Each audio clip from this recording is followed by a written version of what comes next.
নমস্কার বন্ধুরা, কেমন আছেন সবাই? কানেক্ট টু দ্য নেচারের আরেকটা ব্লগে আপনাদের স্বাগত। সকালবেলা বাইরের সমস্ত কাজ সারা হয়ে গেছে। এখন ৯টা বাজে। ৯টার সময় আমি জলখাবার করতে চলে এসেছি। আজকে আর মুড়ি-টুড়ি কিছু খাবো না। আজকে একটা নতুন খাবার তৈরি করছি। তবে নতুন খাবারের যে রেসিপিটা, সেটা আমি আপনাদের সাথে শেয়ার করতে পারছি না। কারণ এটা আমি নিজে থেকে তৈরি করছি। যদি খারাপ হয় একেবারে বিচ্ছিরি হয়ে যাবে। মানে খেতে পারা যাবে না। তাই আগে টেস্ট করছি। নিজের যদি ভালো লাগে তাহলে কিন্তু আপনাদের সাথে এটা শেয়ার করব। আগে নিজেরা খেয়ে দেখি। তা এটা ভালো করে গুলে নিয়েছি। আর এতে কী, কী আছে আমি পরবর্তীকালে আপনাদের সমস্ত বলবো যদি এটা ভালো হয়। তা এখন এটা তৈরি করে নিই।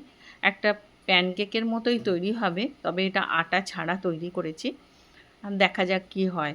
এইটা করা হয়ে গেলে দুপুরে রান্নাগুলো করতে থাকবো একের পর এক। আজকে চিন্তা করেই রেখেছি কী, কী করব। আর এখানে এখন তাপমাত্রা ৪২ ডিগ্রি হয়ে গেছে। আমাদের এলাকায় তো দেখছি ৪২ ডিগ্রি হয়েছে, তার মানেই বুঝতে পারছেন বাইরে এত গরম পড়েছে। আর গরমে হালকা, হালকা রান্না করব। কারণ অতিরিক্ত গরমে যদি শরীর খারাপ হয়ে যায় তাহলে কিন্তু খুবই খারাপ হবে। থাকি আমরা দুজনে বুড়ো বুড়িতে। আর দেখুন প্রথমটা করছি। প্রথমটা একটু, একটু যেন কেমন হচ্ছে। তাও খুব একটা খারাপ হয়নি, কিন্তু ভেঙে গেল। যাকগে দ্বিতীয়টা ট্রাই করব, দ্বিতীয়টা আচ্ছা করার চেষ্টা করব।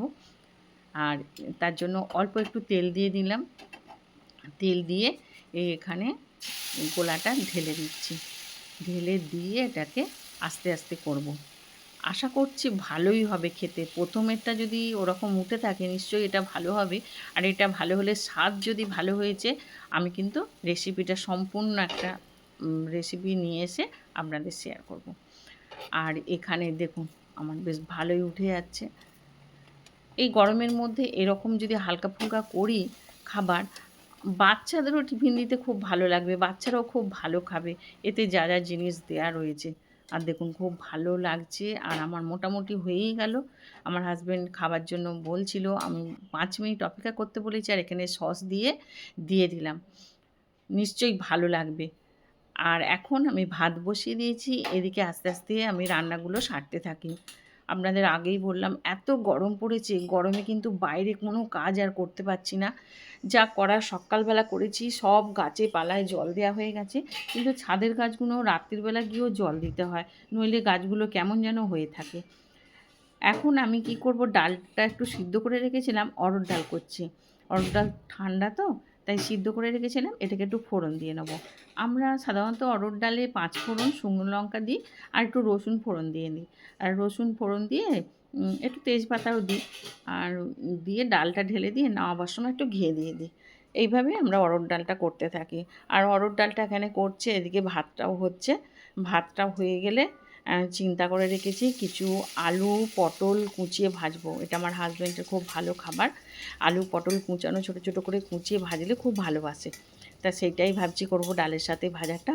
আর এই যে রসুনটা ভাজছি না, রসুনটা কিন্তু এক্কেবারে লাল ভাজা হবে না, হালকা, হালকা ভাজা হবে। আর তারপরে ডালটা ঢেলে দিতে হবে। এটা যদি সম্পূর্ণ ঘিয়ে করা যায় তাহলে তো আর দেখতে হবে না। এত সুন্দর স্বাদ হয়, কিন্তু আমি সম্পূর্ণ ঘিয়ে করছি না। ১ চামচ ঘি আমি নামাবার সময় দিয়ে দেবো। আর ডালটা পুরো দিয়ে দিলাম। নুন দিয়ে সিদ্ধ করা রয়েছে, তাও হালকা একটু নুন দিতে হবে। আর একটু মিষ্টি দেবো, হলুদটা দেবো, দিয়ে ভালো করে ফুটিয়ে নিয়ে নামাবার সময় ঘি দেবো। এরপরে আমার যা, যা কাজ আছে সেগুলো তো করতেই হবে। ঘর মোছা রয়েছে, সেগুলো আমাকে একটা, একটা করে এই রান্না বসিয়ে দিয়ে ওদিকে সেরে নেবো। সেরে নেবার পর তরকারির মধ্যে আপনাদের তো বললাম যে ভাজাটা করব, আর তার সাথে ভাবছি ঝিঙে আলু পোস্ত করব।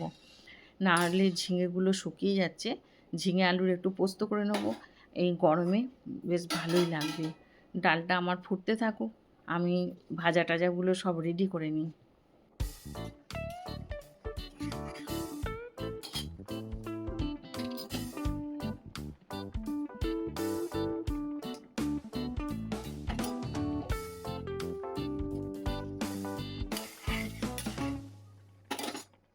ডালটা এখানে হয়ে গেছে। ডালটা ১ চামচ ঘি দিয়ে নিলাম। ঘি দিয়ে ডালটাকে নামিয়ে নিচ্ছে। ভাতটাও দেখে নিচ্ছি। ভাতটা হয়ে গেছে, এখন ভাতটা নামিয়ে ফেলবো। নামিয়ে ফেলে আমি রান্নাগুলো একটা, একটা করে নিই। প্রথমে ভাজাটা করে নেবো, তারপরে পোস্তটা করে নেবো। ভাজাটা করার জন্য আমি কড়াইতে তেল দিয়ে দিলাম। আর এক, এক করে আমি ভাজার সমস্ত এখানে পটল, আলু কুচিয়ে নিয়েছি। এটাকে আমি এবার ভাজতে দিয়ে দেবো।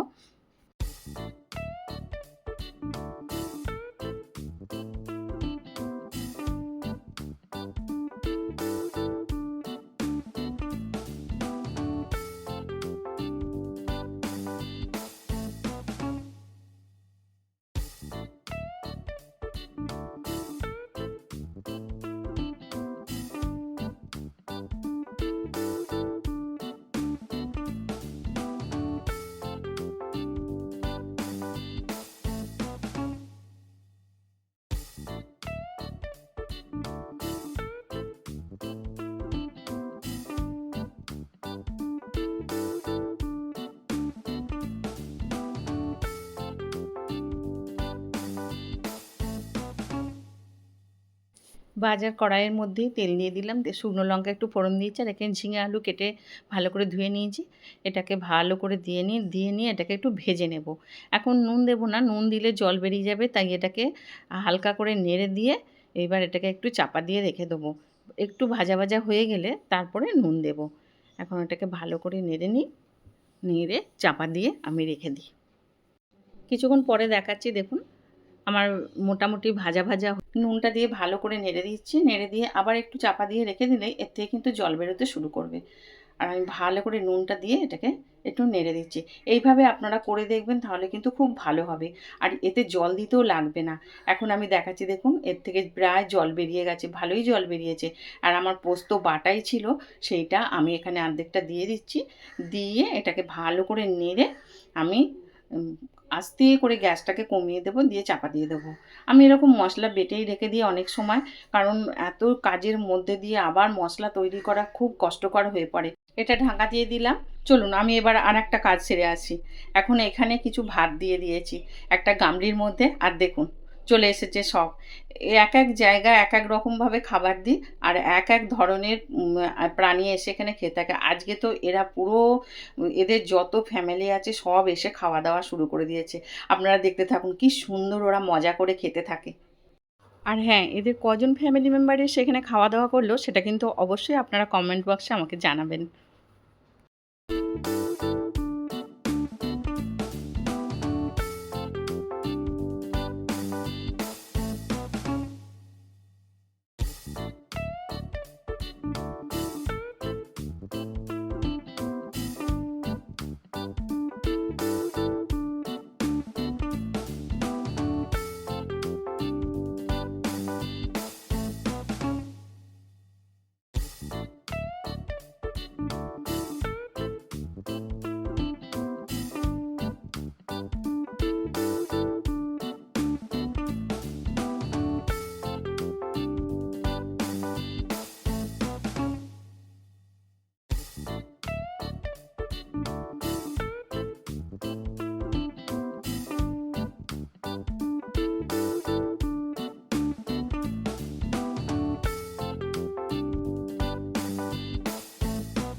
এখানে আমার পোস্তটা মোটামুটি হয়ে গেছে, এবার এটাকে নামিয়ে ফেলবো। আমার রান্না হয়েই গেল। আর এখন ডিম সিদ্ধ করে রেখেছি, সেই দুটোও ছাড়িয়ে নেবো। এই পোস্ত করলাম, ডাল ভাজা হয়ে গেল, আর ডিম সিদ্ধ করলাম। আর কিছুই করলাম না গরমের মধ্যে। আর ডিম দুটোকে সিদ্ধ করে রেখে দিয়েছিলাম, এবার ছাড়িয়ে ফেলি। ছাড়িয়ে রেখে দেবো। রেখে দিয়ে আমার বাসন আছে, এখনও বাসনগুলো মাজবো, মেজে তারপরে স্নান করে পুজো দিয়ে আমার একদম পুরো কমপ্লিট হয়ে যাবে। আমার হাজব্যান্ড আমি তারপরে খাওয়া দাওয়া করে নেবো। আজকে এর সাথেই আমার ব্লগটা শেষ করছি। ব্লগটা যদি ভালো লাগে অবশ্যই লাইক কমেন্ট শেয়ার করবেন। আর যারা আজকে প্রথম আমার ব্লগটা দেখলেন, প্লিজ চ্যানেলটিকে সাবস্ক্রাইব করে পাশে থাকা বেল আইকনটা প্রেস করে দেবেন। আমার লাইফের এরকম সুন্দর সুন্দর মুহূর্ত শেয়ার করতে আমি আবার চলে আসবো। আপনারা খুব ভালো থাকবেন।